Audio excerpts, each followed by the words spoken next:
Chapter 11. Syndrome. Irvin stood still, staring at the rig that had fallen in the middle of the filming set. The place was oddly quiet, and his mind was racing. He walked over to the rig, crouching down to take a closer look, trying to figure out how it could have fallen. At the base, he saw the bolts that were supposed to hold it in place. Most were perfectly secure. That means it was pushed down.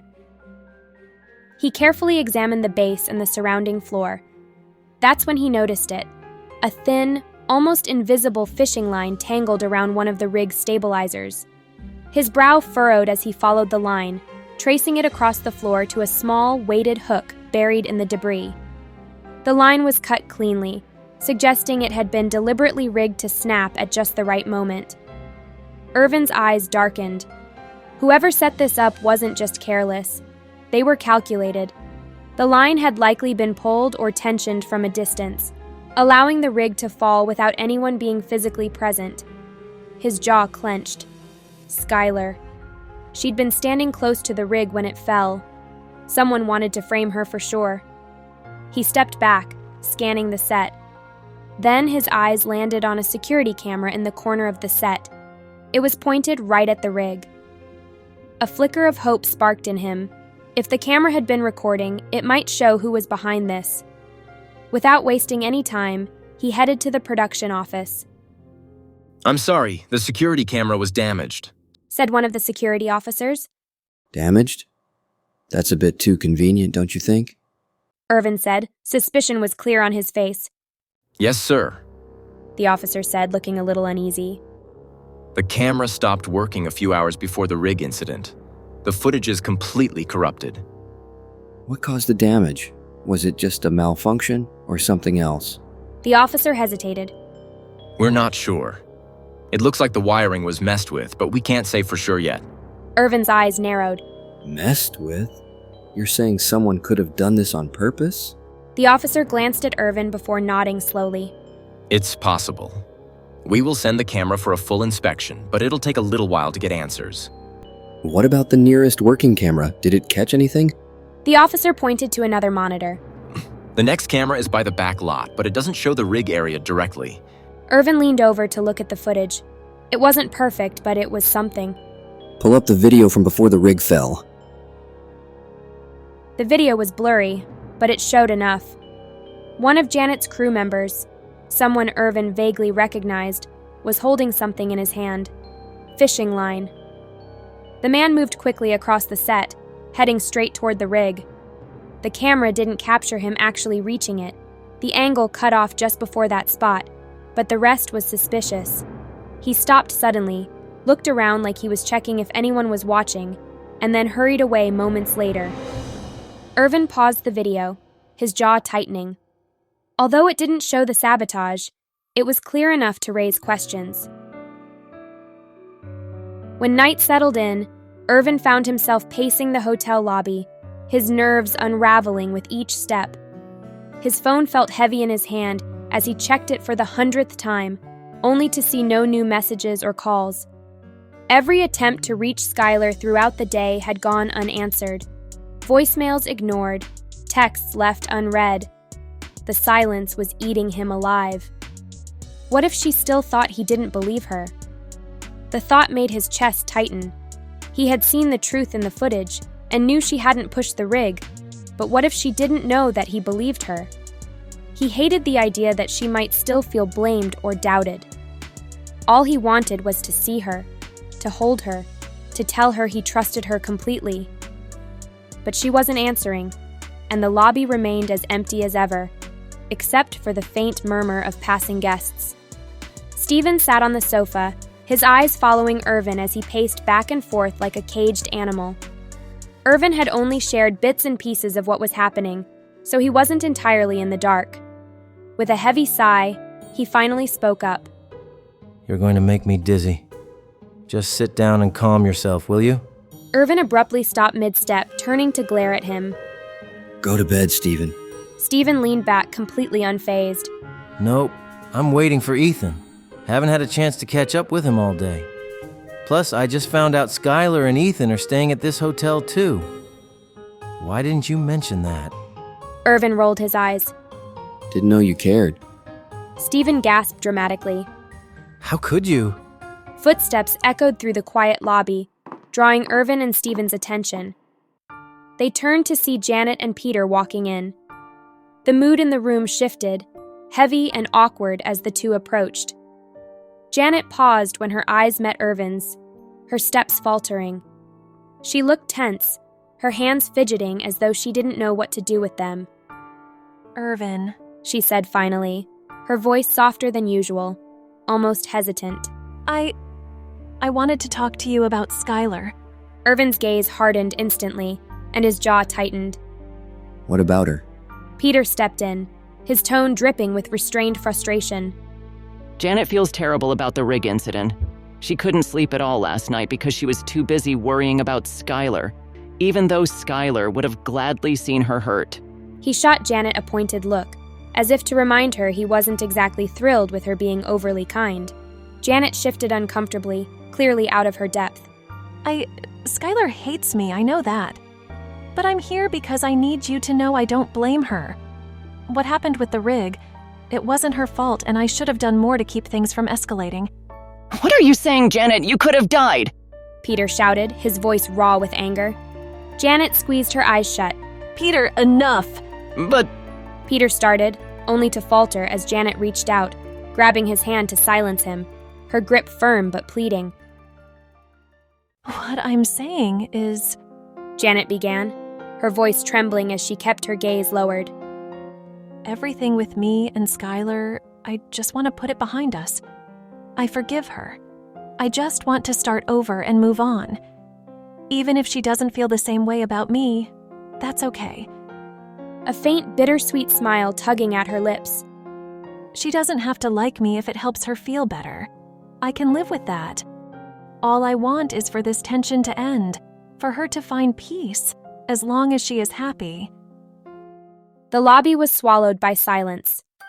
Irvin didn't respond, not even a flicker of acknowledgement. Janet's chest tightened as she finally mustered the courage to look up, only to find his face a mask of complete indifference. No anger, no relief, nothing. The sight made her stomach twist painfully. What did that look mean? Was he hiding some small measure of sympathy? Or was it simply his way of saying he didn't care at all? Finally, he broke the silence. Janet, there's a saying that if you truly care about ending the tension, start by being honest, especially with yourself. Is there anything else you want to tell me? Anything you haven't said? Her heart sank lower, the pit in her stomach deepening. Does he know something? What does he mean? Why is he asking that? Her mind raced, searching for answers. Irvin, you... Suddenly, the sound of the revolving door caught both of their attention. Irvin turned quickly, his heart leaping, hoping to see Skylar's familiar face. But it was Ethan who walked in, his expression grim and his steps heavy. Irvin and Stephen rushed over, worry etched into their faces. Ethan, have you been with Skylar? Where is she? I've been trying to reach her all day. A few steps behind, Janet and Peter approached slowly. Janet's gaze locked onto Irvin, her expression darkening as she took in the raw concern etched into his face. Ethan's frustration didn't hide as he let out a deep sigh.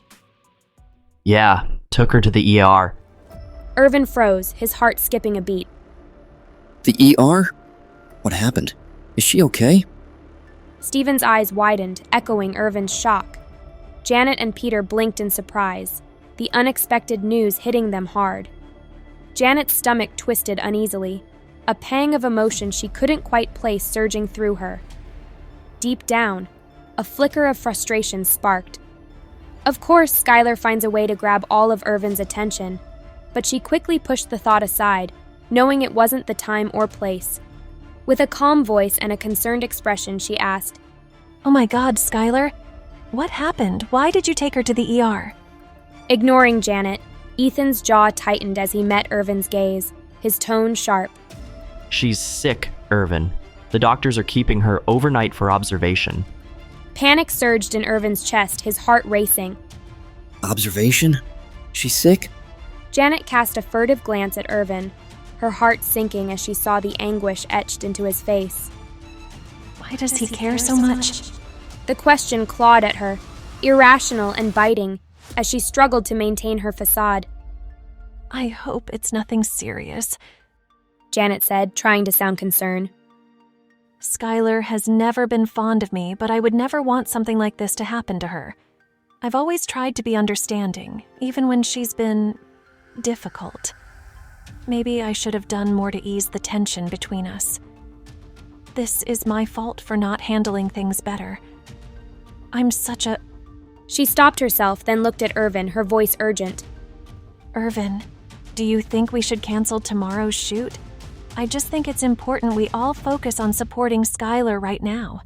It's the least we can do. Irvin didn't even glance at her. His eyes stayed fixed on Ethan, his face tight with worry. What did the doctor say? He asked, as if Janet hadn't spoken at all.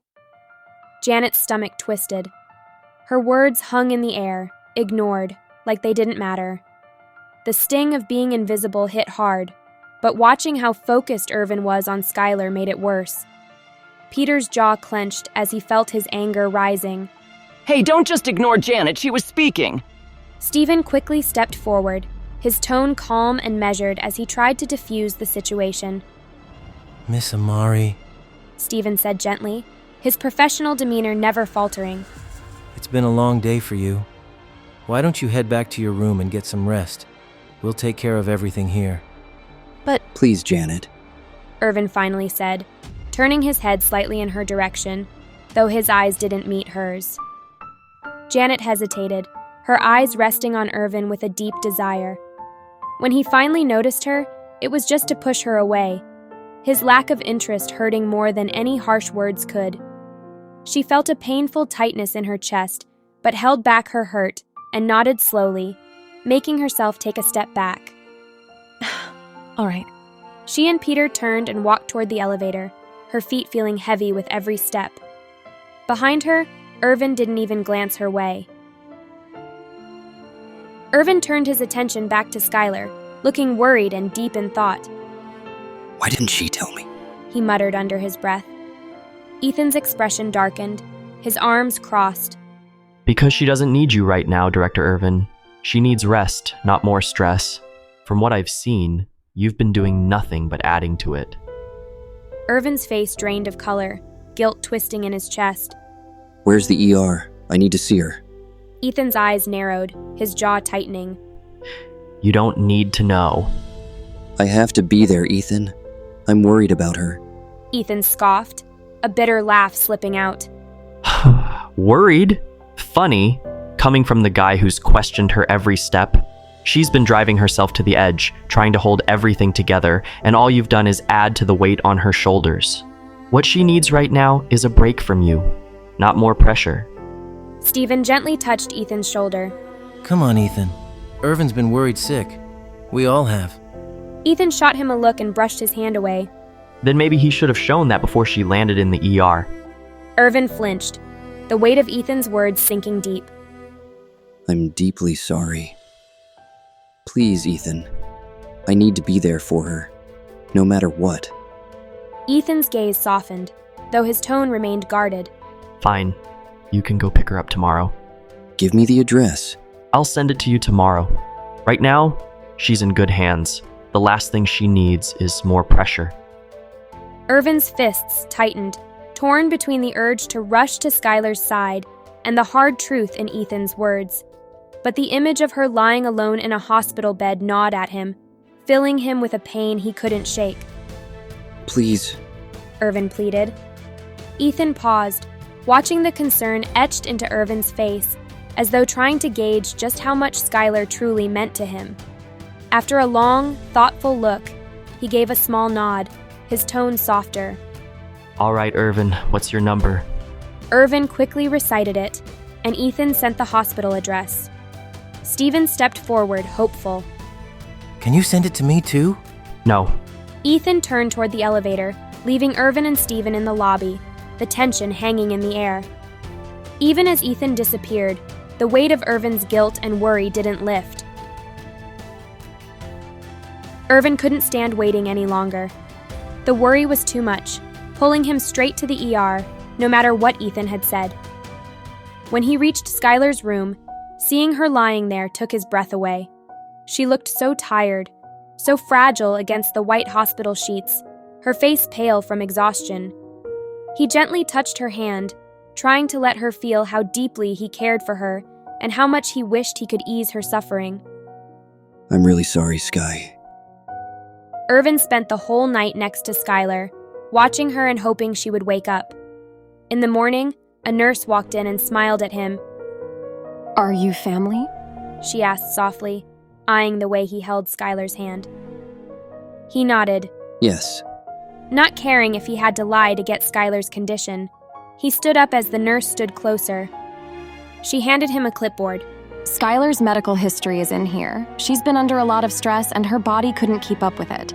She's severely dehydrated, and her blood work shows low iron levels, possibly due to an undiagnosed condition. Her expression softened. She has chronic fatigue syndrome, a condition with unknown cause marked by fever, aches, fatigue, and depression. The words hit him hard. Chronic fatigue. He hadn't known she was dealing with so much on her own, fighting to keep it hidden under her skin. Guilt washed over him. How could he be so clueless? Irvin scanned the details. Chronic fatigue syndrome? He looked back at the nurse, anxiety clear in his eyes. What does this mean for her? Long term? Is there anything that can help her get better? The nurse nodded patiently. She'll need to focus on managing her energy, getting proper rest, and minimizing stress as much as possible. There isn't a cure, but with the right care, she can improve. She looked at Skylar, who was still sleeping. She'll be discharged when she wakes up. With that, the nurse walked out. Skylar's eyes slowly opened after a bit, and she began to see the soft hospital lights shining above her. As she took in the scene, she noticed Irvin sitting right beside her, looking at her with genuine concern on his face. She shifted a bit, eager to sit up, but he kindly placed a hand on her shoulder to help her relax. Sky, how are you feeling? She looked away, trying to mask the slight irritation bubbling up at his question. I'm fine, she muttered. Really, you didn't have to come. Irvin frowned, his brows pulling together. Sky, you collapsed. The doctors said you've been dealing with this chronic condition. Why didn't you tell me? Skylar let out a frustrated sigh, pressing her lips together. I don't want pity or special treatment. Why would you say that? He said, leaning in. His tone was laced with concern. Sky, do you know how hard it is to watch you go through something like this and be completely clueless? And what if I do tell you, Irvin? What then? You'll just think I'm doing it to get attention, that I want you to feel sorry for me. No, Sky. You don't get to decide what I will think or what I will do. Skylar's eyes flashed with anger. Fine, I'll admit it. Maybe it's on me for thinking you'd actually trust me without needing every detail spelled out. That's why it all backfires on me, doesn't it? A pang of regret twisted in Irvin's chest, but he quickly composed himself, determined not to add to Skylar's stress. He reached out, gently grabbing her hand, his firm but comforting touch. Sky, don't do this. It's not about that right now. This is about wanting to understand what you're going through, so I can be there for you. In fact, the only thing that makes me feel less here is you not trusting me enough to let me in. Skylar's eyes softened, but a trace of defiance remained. I'm the one who's feeling that way. She tried to pull her hand back, but he held on, refusing to let her retreat. Then why keep shutting me out? I want to be here for you, not just when things are good, but when they're hard, too. Don't you see that? Skylar hesitated, surprised by the depth of emotion in his eyes. For a brief moment, he thought he noticed her defenses starting to break down, but suddenly, with a burst of energy, the door swung open. Frankie Vue, Skylar's most passionate and richest customer, bounced into the room with his trademark enthusiasm. Surprise! Your Frankie is here, my lovely author! He declared with a dramatic flourish. Skylar's eyes widened. Frankie? What on earth are you doing here? Frankie's grin was nothing short of contagious, his gray eyes sparkling with mischief as he took in the sight of Irvin, seated comfortably at her bedside. Instantly, his expression morphed into a mock pout, jealousy creeping into his voice. My lovely author, who is this gentleman? Before Skylar could respond, Ethan appeared in the doorway, looking sheepish.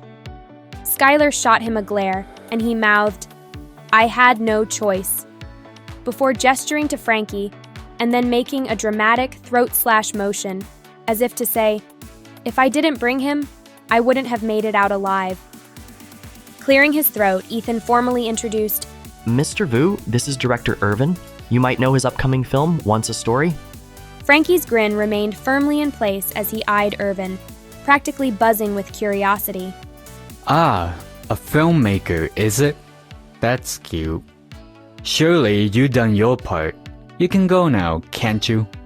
Irvin straightened up, refusing to budge under Frankie's scrutinizing gaze. Actually, I'm not going anywhere. Frankie's eyes sharpened, narrowing as they locked onto Irvin fiercely. A silent electric charge filled the space between them, and though neither moved, Skylar and Ethan could see a whole battle right in front of them,